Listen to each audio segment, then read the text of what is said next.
Off the coast of Dubai lies one of the most ambitious engineering feats of the 21st century. A man-made island shaped like a palm tree, stretching 5 kilometers into the Persian Gulf. It wasn't here 25 years ago. There was only open water, shifting sands beneath the waves, and a vision. This is the story of how engineers conquered the sea to build a city where none should exist. In the late 1990s, Dubai faced a problem. Its natural coastline was running out. Oil reserves were shrinking, and leaders wanted to transform the emirate into a global tourist destination. But there were only 70 kilometers of beach to work with. The solution was audacious. If the land wasn't enough, they would simply build more. They would manufacture a coastline from the sea itself. The design was revolutionary. A palm tree visible from space with a central trunk, 16 graceful fronds, and a surrounding crescent acting as a breakwater. This shape wasn't just for beauty. It maximized beachfront property, adding 78 kilometers of new shoreline. But sketching a palm on paper was easy.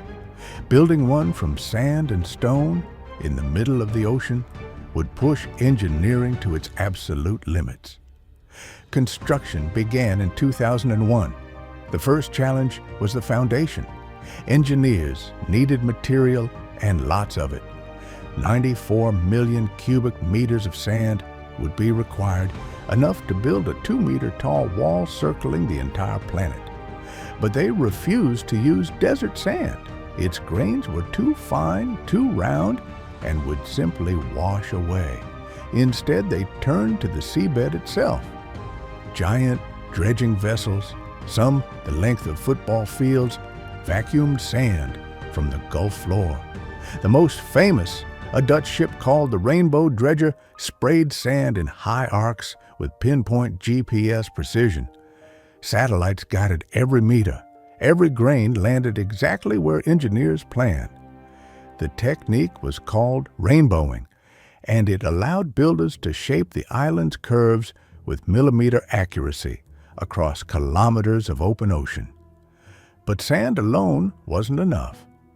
Loose grains in seawater would liquefy during an earthquake or storm, sinking everything above. So engineers used a process called vibrocompaction. Massive vibrating probes were driven deep into the sand, shaking the grains until they locked tightly together. Over 2,000 compaction points stabilized the island.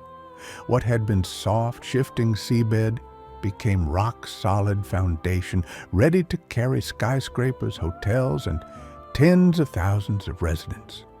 Now came the crescent, the 11-kilometer breakwater that would protect the island from waves.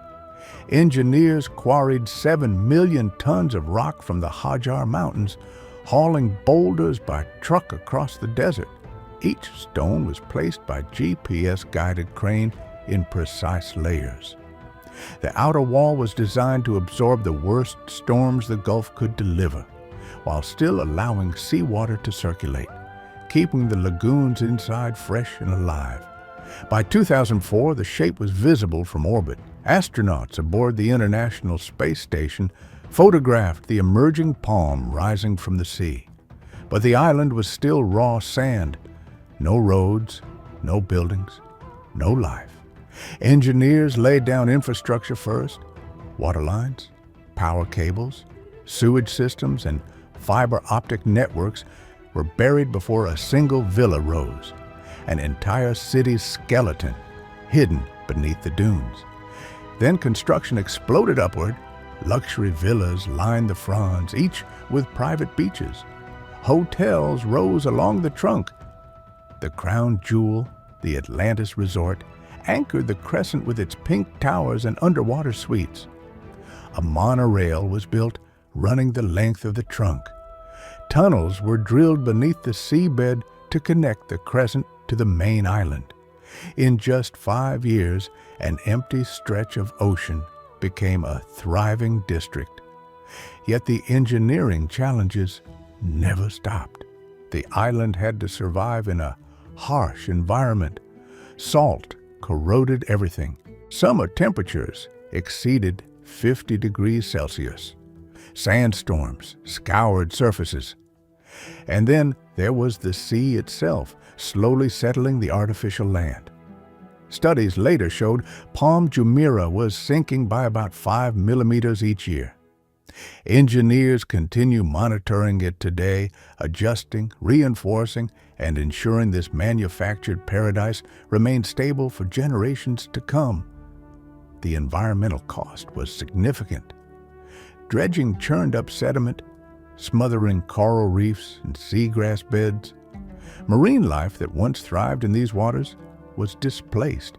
In response, engineers introduced artificial reefs, sinking decommissioned ships and structures to create new habitats. Fish populations slowly returned. Today, the waters around Palm Jumeirah host vibrant marine ecosystems, though scientists still debate the long-term impact on the Gulf's fragile balance. Palm Jumeirah officially opened in 2006.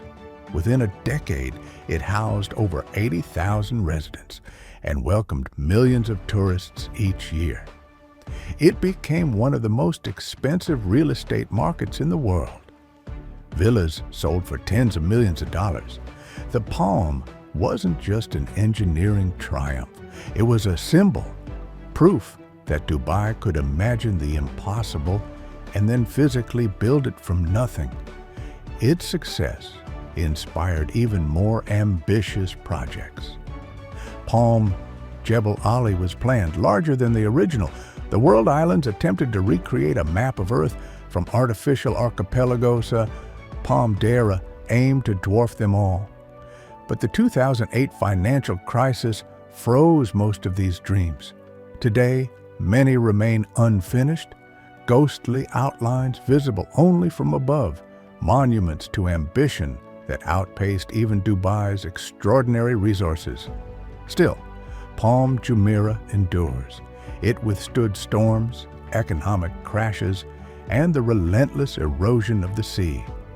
Engineers continue refining their methods, learning from every settlement reading and every wave that strikes the crescent. The techniques pioneered here, rainbowing, vibrocompaction, GPS-guided dredging, are now used in coastal projects around the world, from Singapore's expansions to artificial islands in the South China Sea. Palm Jumeirah asks a profound question. If humans can shape coastlines, build cities on water, and rewrite geography itself, what are the limits of engineering? As sea levels rise and coastal populations grow, the lessons learned here may become essential. The technology that built a luxury playground in Dubai could one day help vulnerable nations defend themselves from rising oceans. Engineering, in the end, is the art of imagining the impossible. From an empty stretch of sea to a thriving city visible from space, the Palm Jumeirah stands as a testament to human ambition.